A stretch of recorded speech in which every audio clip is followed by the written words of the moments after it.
Welcome. A fruit seller had some apples. He sells 40% apples and still has 400 apples. Originally he had. ஒரு fruit seller என்ன பண்ணியிருக்காரு, stock வச்சிருக்காரு. கொஞ்சம் apples வந்து அவர்கிட்ட ஸ்டாக் இருக்கு. அந்த ஸ்டாக்கு நம்ம என்னன்னு வச்சுக்கணும், 100% அப்படின்னு வச்சுக்கிறோம். அதில் எவ்வளோ விற்காரு, 40% என்ன பண்ணுறாரு, சேல்ஸ் பண்ணுறாரு. அப்போ மீதி இருக்கிறது 60% இருக்கு. ஸோ மீதி இருக்கிற 60% தான் அண்ட் ஸ்டில் ஹேஸ் 400 ஆப்பிள்ஸ். அவர்கிட்ட மீதி எவ்வளோ இருக்கு, 420 ஆப்பிள் இருக்கு. இந்த 420 ஆப்பிள் எதுக்கு சமம், 60%க்கு சமம்.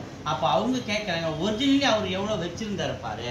அப்போ ஒரிஜினலி ஹி ஹேடு எவ்வளோ அப்படின்னு நம்ம கேட்கும்போது, அப்போ நம்ம கண்டுபிடிக்க போகிறது 60%, 100% அதிகமாக கண்டுபிடிக்க போகிறோம். அப்போ ஆப்பிள்ஸும் 420லேருந்து நமக்கு கண்டிப்பாக எண்ணிக்கையில் அதிகமாக தான் இருக்கும். அப்போ ரெண்டுமே டைரக்ட் வேரியேஷன், மேலே நோக்கி ஒரே திசை நோக்கி இருந்தால் அது டைரக்ட் வேரியேஷன். டைரக்ட் வேரியேஷன் போது இந்த 60 100 இல்லையா, இதை 100/60 இன்ட்டு அந்த போட்டு 420 போட்டுக்கணும். So 0 க்கு 0 cancel, 6 7 times 7 into 100, 700 apples originally he had.